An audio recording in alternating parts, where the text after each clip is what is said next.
set up the controls if you're playing on PS4 for Xbox 360 when I played on it. If I put the left and right hand on the top bumpers instead of the triggers, there was a problem with the hotkeys. So I don't know if if you're able to do that on the new generation Xboxes. So I can only speak for PS4. This is for PlayStation 4 or PlayStation 3. The reason I put these on top is you don't have to press the button as hard to have it activate.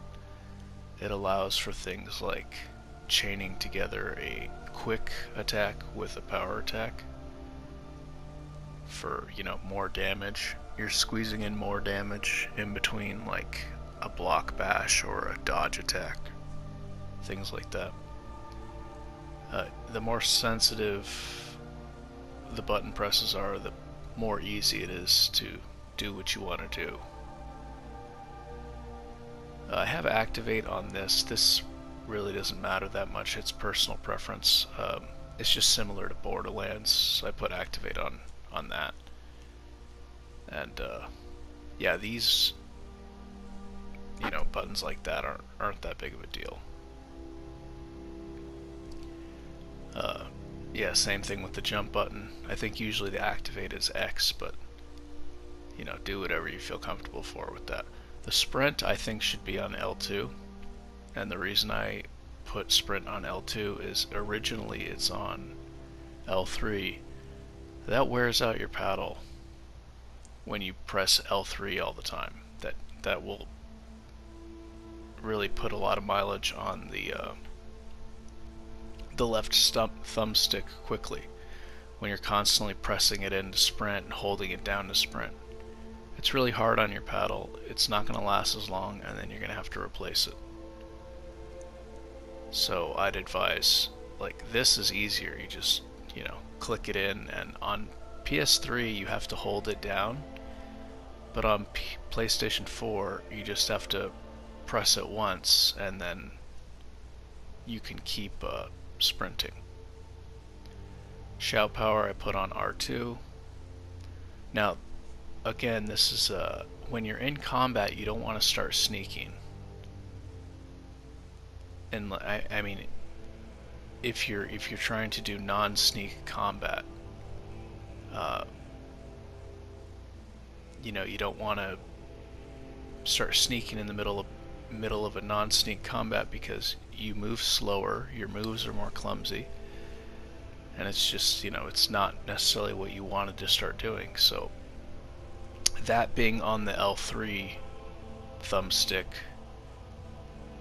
you're going to accidentally click it in, and that's really bad because you didn't mean to sneak, but you start sneaking in the middle of battle.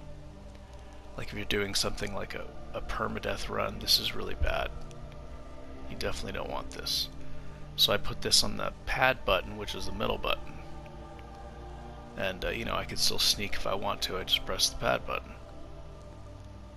The weight I put on L3. The reason for this is when I do accidentally click in L3 while I'm trying to move, it's not a big deal because you can't wait when you're in combat. If you accidentally wait outside of combat, no big deal. You can just cancel that like this. Just hit no, circle, and you don't have to wait.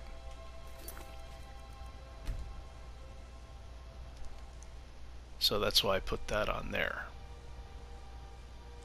Toggle POV mode I have on R3. Again, if you accidentally click that in the middle of combat, it's not the end of the world. But if you want, I guess you can maybe put it on journal instead.